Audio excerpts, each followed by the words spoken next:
नमस्कार, मार्केट से पंचनामा में आप सभी का स्वागत है। हफ्ते का पहला कारोबारी सत्र, रादर इसी संवत का पहला कारोबारी सत्र, जबकि भारतीय बाजार ऐतिहासिक स्तरों पर आज फिर से बंद हुए और लगातार जो तेजी का रुख है मार्केट से बना हुआ है। एक क्रॉस द बोर्ड बाजार में बाइंग देखने को मिल रही है, जिसमें आज मिड कैप स्मॉल कैप ने पार्टिसिपेट किया। करीब 1% की तेजी आज दोनों इंडिसेस में आते हुए दिखाई पड़ी। ना केवल ये, बल्कि आज अच्छी बाइंग थी मेटल स्पेस से, ऑटो में, रियल एस्टेट में, बैंकिंग में, जो कि आज पार्टिसिपेट करते हुए दिखाई पड़े। बैकफुट पे थे थोड़ा सा फार्मास्यूटिकल स्पेस, आईटी स्पेस, जहां पर आज थोड़ी सी प्रॉफिट टेकिंग कह सकते हैं, स्पेशली फार्मा में, जो कि 3 दिन का एक स्ट्रॉन्ग मोमेंटम दिखा रहे थे। छोटे छोटे पॉकेट्स के अंदर हाँ जरूर कामकाज होता हुआ दिखाई पड़ रहा था। मिसाल के तौर पर अदानी ग्रुप, जो कि लगातार तेजी में बना हुआ है, स्पेशली अदानी गैस और अदानी ग्रीन जैसे स्टॉक जो हैं जो कि तेजी में थे, वहाँ पर एक मूव है। इसके अलावा आज इंश्योरेंस स्पेस में तेज़ी थी। HDFC life, ICICI prudential, SBI life, सब में एक अच्छी तेज़ी देखने को मिली। सब में नए उच्चतम स्तर भी रादर एचडीएफसी लाइफ ना छुए।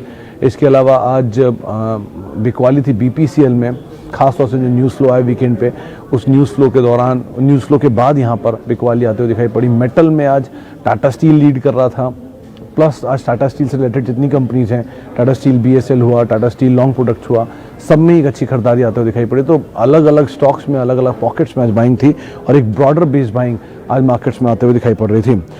चलिए अब सवाल जवाब का सिलसिला शुरू कर लेते हैं। पहला सवाल सोनी धर्म साहब का है, रिलैक्सो फुटवेयर में। सोनी साहब, रिलैक्सो इंडिया में शायद हाईएस्ट स्लीपर बेचने वाली कंपनी है, जहाँ तक मेरी याददाश्त कहती है। फुटवेयर में तो बाटा है, लेकिन हाँ जो रिटेल मार्केट में इनका एक बहुत स्ट्रॉन्ग होल्ड है, स्पेशली टियर 2 टियर 3 मार्केट के अंदर बहुत ज़्यादा चला हुआ स्टॉक है। इस चीज़ का थोड़ा ध्यान रखिएगा। वैसे कंपनी अच्छी है, कंपनी में बुराई नहीं है, कारोबार अच्छा है। थोड़ा लॉकडाउन की वजह से इनके सेल्स नेगेटिव साइड पे आया था, लास्ट क्वार्टर के नंबर में भी लॉस था, लेकिन अदरवाइज़ थोड़ा महंगा स्टॉक है। कहीं करेक्शन में मिले तो अच्छा विकल्प हो सकता है और उस लिहाज से आप इसको देखें। लेकिन मतलब वैल्यू वाला पार्ट को अगर आप हटा दें तो वैसे इस कंपनी में ऐसी कोई बुराई नहीं है। अच्छा, आगे बढ़ते हैं। एक सवाल स्पाइस जेट, अंकित दुआ साहब का सवाल है। दुआ साहब, अभी कुछ देर पहले मेरी हेमंत से बात हो रही थी, हेमंत गई से, वो भी ये कह रहे थे कि स्पाइस जेट के अंदर एक अच्छी तेज़ी की गुंजाइश दिख रही है और यहाँ पे एक अच्छी वैल्यू है। मैनेजमेंट से भी हमारी बातचीत हुई थी कुछ समय पहले, उन्होंने भी कहा था कि जो इनका लॉजिस्टिक बिजनेस है वो थोड़ा बेटर परफॉर्म कर रहा है और वैसे भी बहुत ज़्यादा अंडर ओन स्टॉक है रिसेंटली के करेक्शन के बाद। नज़र रखिए, हो सकता है थोड़ी तेज़ी आते हुए दिखाई पड़े, आप बने रह सकते हैं एटलीस्ट मीडियम टर्म में, लॉन्ग टर्म के लिए ना रखें इसमें। आगे बढ़ते हैं। एक सवाल मारुति सुजुकी पे श्रीराम पाटिल साहब का सवाल है। पाटिल साहब, ये तो नहीं पता कि आपने खरीद रखा है, खरीदना चाहते हैं, लेकिन अगर आपने खरीद रखा है तो आप इसे होल्ड कर सकते हैं। आप खरीदना चाहते हैं तो कोई डिक्लाइन को देखें और उसमें ऐड करें, वो ज़्यादा बेटर ऑप्शन रहेगा। और अदरवाइज़ फंडामेंटल पे तो कंपनी कोई सवाल है ही नहीं, आप भी जानते हैं बात। और प्रोडक्ट वाइज भी 52% मार्केट शेयर ओन करता है, जो कि बीच में डिपो के 38% तक आ गया था, वहाँ से वापस पुल बैक आया। किया का थोड़ा सा प्रॉब्लम है, लेकिन इतना कंपनी में इम्पैक्ट नहीं हो रहा। कंपनी की जो ब्रेजा की सेल है वो बहुत स्ट्रांग है, तो कुछ हद तक मिटिगेट कर रही हैं चीज़ों को। आप बने रह सकते हैं, नहीं खरीदारी कर सकते। थोड़ा महंगा, इसलिए आप नीचे खरीदें तो ज़्यादा बेहतर रहेगा। अच्छा, एसबीआई लाइफ 912 पे अक्षय मित्तल साहब का सवाल है। मित्तल साहब, एसबीआई लाइफ आज ही यतिन ने अपने डीलर्स रूम में दिया था और ये बात उन्होंने साफ की कि डीलर्स यहाँ पे पोटेंशियल अपसाइड देख रहे हैं। वजह भी है कि एचडीएफसी लाइफ में एक अच्छी तेज़ी आई है, आईसीआईसीआई पोटेंशियल में आई है, तो वैल्यू कैचअप करने की कोशिश करेगा। वैसे भी इंश्योरेंस स्पेस में 3 मेजर प्लेयर लिस्टेड हैं जो मार्केट शेयर ओन करते हैं। पहला तो एचडीएफसी लाइफ है, बट ऑब्वियस 18% मार्केट शेयर है, या 13 से 18% की रेंज में मार्केट शेयर है। दूसरा एसबीआई लाइफ आता है 9 से 10% की मार्केट शेयर में, और तीसरा आईसीआईसीआई प्रूडेंशियल आता है। तो ऑब्वियस बात है, पहला इतनी तेज़ी में है तो दूसरा भी तेज़ी पकड़ेगा, तो आप बने रह सकते हैं, नई पोजीशन निचले स्तरों पर ले सकते हैं, कोई दिक्कत नहीं है इसमें। भारती एयरटेल पर एक सवाल आया है, नहीं पहले तो डॉक्टर शशांक कदम का एक सवाल है अदानी ग्रीन पर। शशांक साहब, आपने 20 शेयर खरीदे हैं 1060 पे, और मेरे हिसाब से आपने इस तेज़ी के बिल्कुल ऊपरी स्तरों पर ही ये शेयर खरीदा है।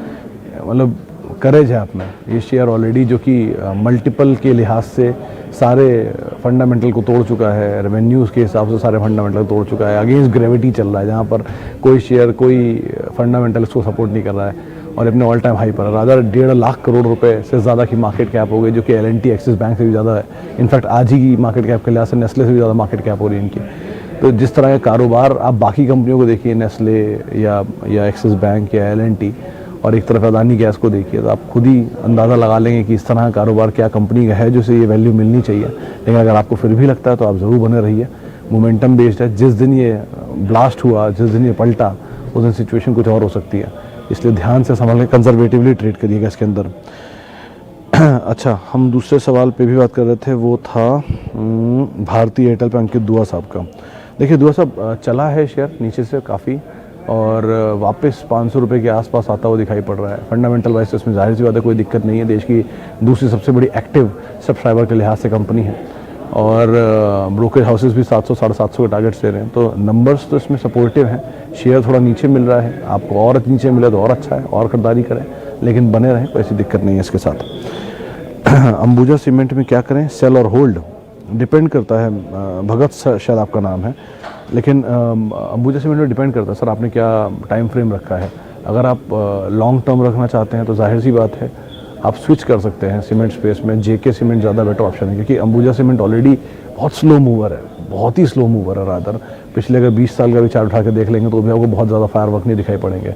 डिविडेंड एक अच्छा प्ले है इसके साथ जो नियर टर्म में हो सकता है, लेकिन आप इससे बेटर जेके में जाइए। जेके सीमेंट एक अच्छा विकल्प हो सकता है, इंडिया सीमेंट एक अच्छा विकल्प हो सकता है मिड कैप में, और फ्रंट लाइन में अल्ट्राटेक एक अच्छा विकल्प हो सकता है। तो इन 3-4 को देखिए, इंस्टेड बिरला कॉप हो सकता है, लेकिन आप अंबुजा अगर आपने ले रखा है तो बहुत बड़े फायर वर्क की उम्मीद एटलीस्ट यहाँ अपना लगाएं। SBI कार्ड 780 पे मिड टर्म के लिए। चूँकि साहब कंपनी अच्छी है, 18% मार्केट शेयर ओन करती है ये कार्ड मार्केट में। फर्स्ट प्लेयर जो है वो HDFC बैंक है। HDFC बैंक का करीब 35% मार्केट शेयर है, लेकिन वो लिस्टेड नहीं है, वो HDFC बैंक के कारोबार के अंदर ही आता है। तो लिस्टेड प्लेयर में इकलौती कंपनी है जो कि 18% मार्केट शेयर ओन करती है। तो धंधा ठीक है, ग्रोथ भी ठीक है। लास्ट क्वार्टर में मैनेजमेंट से बातचीत हुई थी, उन्होंने भी कहा था कि अगले क्वार्टर के नंबर और बेटर आएंगे। मीडियम टर्म में आप एटलीस्ट होल्ड कर सकते हैं। थोड़ा वैल्यूएशन वाला पार्ट स्ट्रेच्ड है, क्योंकि ऐसे आपको महंगा नहीं दिखेगा 750 के सामने, लेकिन आप नीचे से देखेंगे जहाँ से पुल बैक दिया इसने लॉकडाउन में, वहाँ से काफ़ी चला है। तो अगर थोड़ा सा नीचे मिले तो ज़्यादा बेटर ऑप्शन है, लेकिन अदरवाइज कंपनी में ऐसा कोई बुराई फिलहाल नहीं दिखाई पड़ रही। डॉक्टर रेड्डी 50-5100। पंकज जैन साहब ज़रूर आप होल्ड करें, कोई दिक्कत नहीं है इस कंपनी को होल्ड करने में। थोड़ा आप मोमेंटम चेज़ करना चाह रहे हैं तो बात अलग है, लेकिन अगर आप लॉन्ग टर्म होल्ड करना चाह रहे हैं तो ऐसी कोई दिक्कत नहीं है। अच्छा स्टॉक है, अच्छी कंपनी है। आपको याद होगा शायद ये 2900 रुपये या नहीं 2400 रुपये आया था जब रिसेंटली में कोई प्लांट विजिट हुआ था, उसके बाद वहाँ से शेयर चलना शुरू हुआ और 5000 पहुँच गया। 6500 रुपये के टारगेट्स आ रहे हैं मेजर लिस्ट में, 7000 रुपये तक के भी ज़्यादा टारगेट्स है। तो आप एटलीस्ट बने रहें, ऐसी कोई दिक्कत नहीं है। निचले स्तरों पर आप इसे ऐड करें, लेकिन टाइम फ्रेम आपका थोड़ा लंबा रहेगा। यहाँ पे नाल्को 335 रुपये के दाम पर। शुभाकर राज साहब, और नीचे कोल इंडिया में भी एक सवाल आया, क्या दोनों भी बात कर लेते हैं। दोनों ही केसेस में कोल इंडिया और नाल्को दोनों ही केसेस में डिविडेंड प्ले ही है खाली इन दोनों स्टॉक्स में। एक समय में नाल्को का डिविडेंड यील्ड 14% आ गया था, अभी मैं थोड़ा गलत भी हो सकता हूँ, लेकिन 12-13% की रेंज में है NMDC नाल्को की रेंज में। कोल इंडिया भी 8-10% का यील्ड है। दोनों कंपनीज की यील्ड अच्छी है, इस वजह से लोग इसमें पैसा डालते हैं। हाँ, लेकिन जो रिसेंटली कई जानकारों का ये भी मानना है कि PSUs बिल्कुल ही सस्ते रॉक बॉटम प्राइस पर हैं, तो एक रीवैल्यूएशन हो सकता है, 2-3 हफ्ते में एक बड़ा पुल बैक भी आ सकता है। 300 शेयर का इतना बड़ा रिस्क नहीं है, आप दोनों में बने रह सकते हैं, कोल इंडिया में भी और नाल्को में भी। हो सकता है यहाँ पे पोटेंशियल अपसाइड बनता हुआ दिखाई पड़े। अच्छा, एक सवाल है कि मेरी दिवाली पिक मित्तल साहब पूछ रहे हैं। सर मैं एलिजिबल नहीं हूँ कोई भी तरह की पिक देने के लिए, लेकिन हाँ पसंद वाइज अगर आप बाकी सारे स्टॉक्स में देखें तो बाज़ार बहुत भागा हुआ है। HDFC लाइफ पसंद था, वो भी बहुत भाग गया अब तो उल्टा। तो अगर किसी फॉल में आपको मिल जाए तो HDFC लाइफ एक बहुत अच्छा विकल्प है, बहुत ही अच्छा विकल्प है। आप उसे एटलीस्ट देख सकते हैं, उसमें बने रह सकते हैं। फाइज़र एक अच्छा विकल्प है, नीचे मिले आप उसे ले सकते हैं। इसके अलावा JK सीमेंट एक अच्छा है सीमेंट स्पेस में। HUL ऑब्वियसली बात है, FMCG किंग है, उसको तो रहना ही रहना है। तो इस तरह की कंपनी आप देखिए, और बाज़ार में सब चीज़ें ना, कंपनी कोई भी अच्छी कंपनी कभी भी आप ले सकते हैं, डिपेंड करता है आपका भाव क्या है।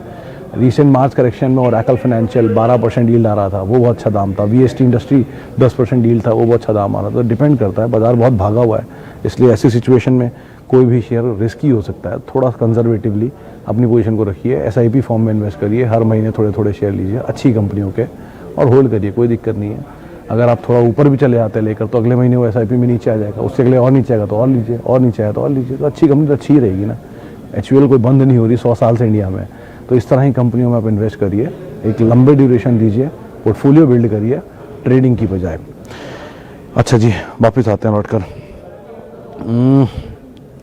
Motherson Sumi and Tata motors hold and sell और सेल एट करंट लेवल।